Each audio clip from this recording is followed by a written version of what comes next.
नमस्कार, मैं डॉक्टर श्रद्धा तिवारी, सह आचार्य राजनीति विज्ञान, राजकीय मीरा कन्या महाविद्यालय उदयपुर।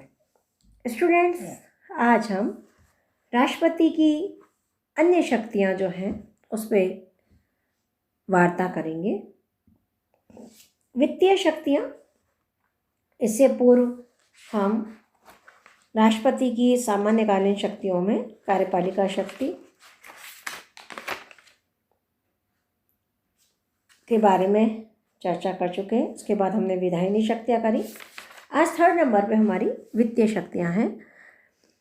राष्ट्रपति को वित्तीय क्षेत्र में भी कुछ महत्वपूर्ण शक्तियाँ प्राप्त हैं। राष्ट्रपति प्रत्येक वित्तीय वर्ष के प्रारंभ में संसद के दोनों सदनों के समक्ष भारत सरकार की उस वर्ष की आय और व्यय का अनुमानित विवरण रखवाएंगे। उनकी अनुमति के बिना धन विधेयक अथवा वित्त विधेयक और अनुदान की मांग लोकसभा में प्रस्तावित नहीं की जा सकती। भारत की आकस्मिकता निधि भी उनके नियंत्रण में रहती है। वह इस निधि से आकस्मिक व्यय के लिए संसद की आज्ञा प्राप्त करने से पूर्व ही धनराशि दे सकते हैं। इसके लिए बाद में संसद की स्वीकृति आवश्यक है। उसे एक वित्तीय आयोग नियुक्त करने का भी अधिकार है, जो राज्यों की आर्थिक सहायता तथा करों के आय के विवरण के संबंध में राष्ट्रपति को परामर्श देता है। आयकर की राशि को केंद्रीय और राज्य सरकारों में बांटने और पटसन से होने वाली आय के बदले पश्चिम बंगाल, बिहार और उड़ीसा को आर्थिक सहायता देने का कार्य भी वही करते हैं। फोर्थ नंबर पर न्यायिक शक्तियाँ आती हैं। राष्ट्रपति किन्हीं अपराधियों को क्षमा प्रदान कर सकते हैं या उनके दंड को स्थगित या कम भी कर सकते हैं। उसमें नंबर 1, उन सब बातों में जहां दंड सैनिक न्यायालय द्वारा दिया गया हो, उन बातों में जहां मृत्युदंड दिया गया हो।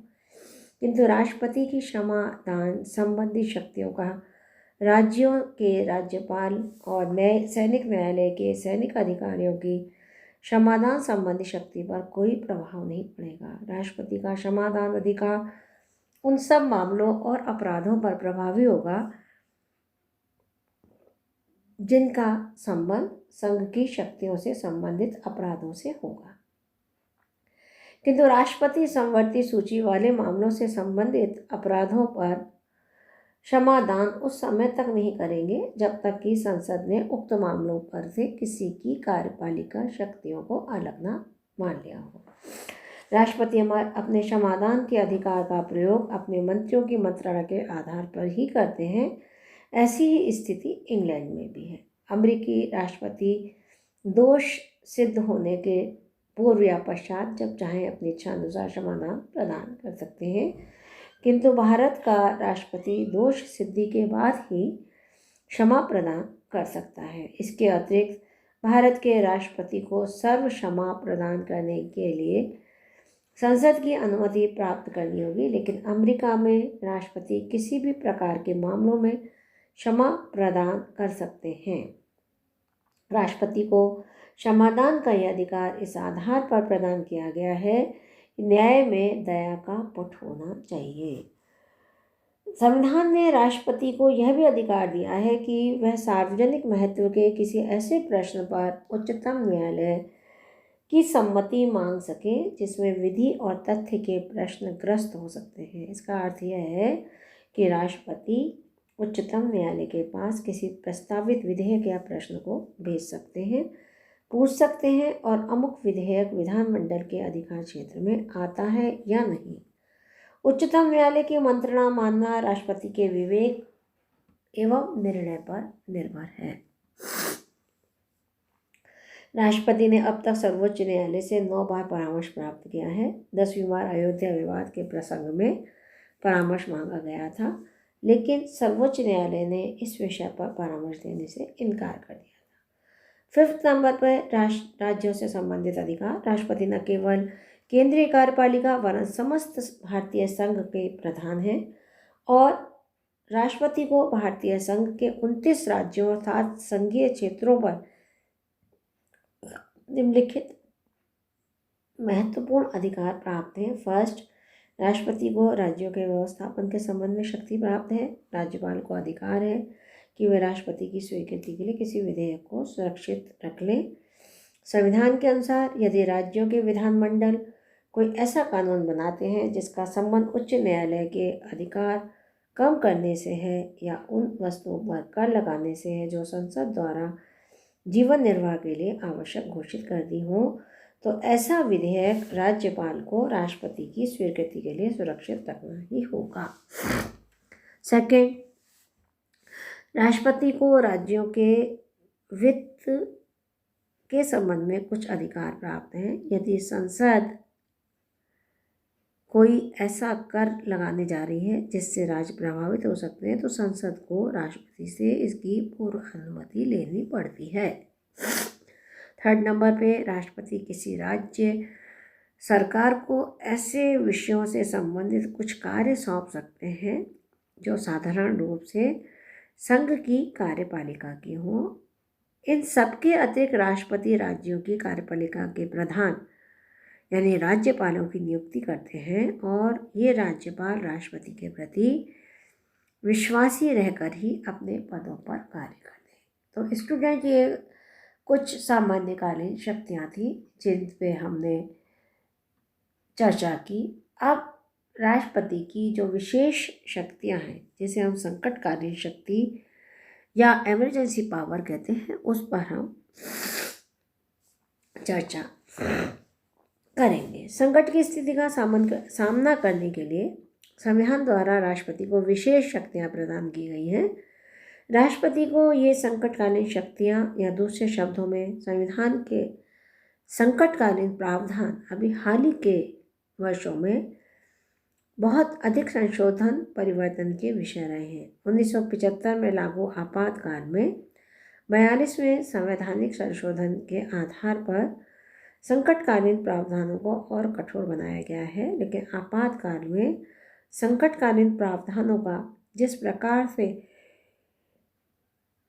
दुरुपयोग किया गया है उससे इन प्रावधानों के विरुद्ध प्रतिक्रिया उत्पन्न होना नितांत स्वाभाविक था। वर्तमान में संविधान के संकटकालीन प्रावधानों की स्थिति यह है।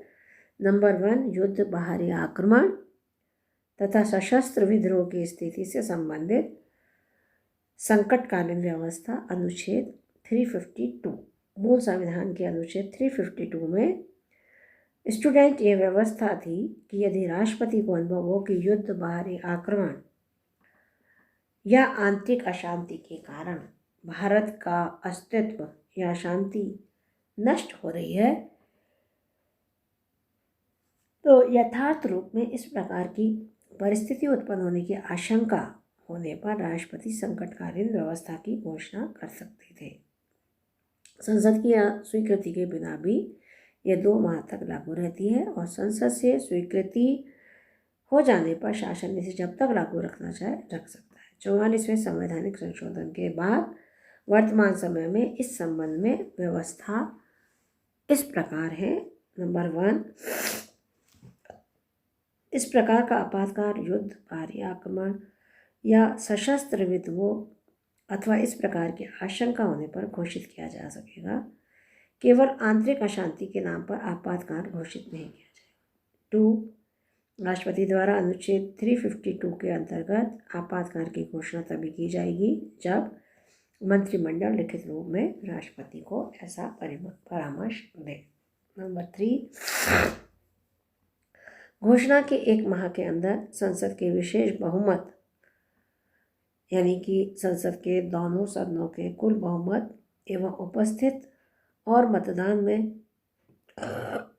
भाग लेने वाले सदस्यों के 2/3 बहुमत से इसकी स्वीकृति आवश्यक है। 4 नंबर में लोकसभा में उपस्थित एवं मतदान में भाग लेने वाले सदस्यों के साधारण बहुमत से आपातकाल की घोषणा समाप्त की जा सकती है।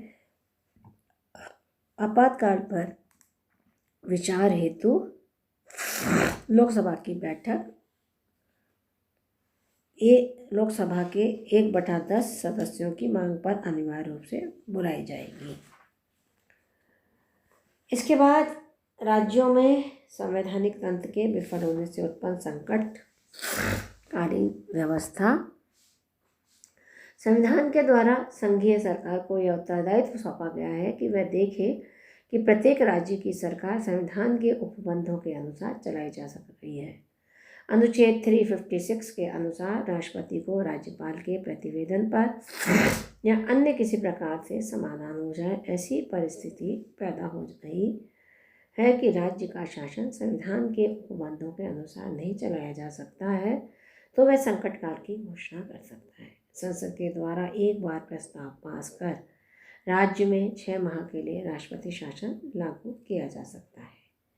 44वें संवैधानिक संशोधन के पूर्व राज्य में राष्ट्रपति शासन की अधिकतम अवधि 3 वर्ष थी, लेकिन अब इस व्यवस्था में परिवर्तन किया गया है। राज्य में राष्ट्रपति शासन के 1 वर्ष की अवधि के बाद इसे और अधिक समय के लिए जारी रखने का प्रस्ताव संसद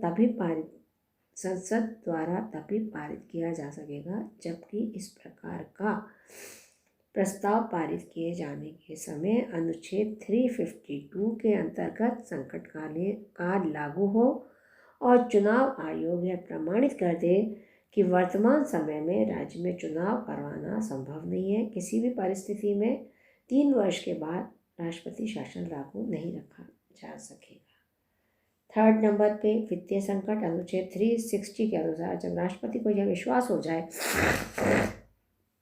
कि ऐसी परिस्थितियां उत्पन्न हुई हैं कि जिनसे भारत के वित्तीय स्थायित्व को खतरा है, तो वे वित्तीय संकट काल की घोषणा कर सकते हैं। ऐसी घोषणा के लिए वही अवधि निर्धारित है जो प्रथम प्रकार के संकट की घोषणा के लिए थी। इस प्रकार संकट की अवधि में राष्ट्रपति को अधिकार हुआ कि वह आर्थिक दृष्टिकोण से किसी भी राज्य सरकार को आदेश दे सकते हैं।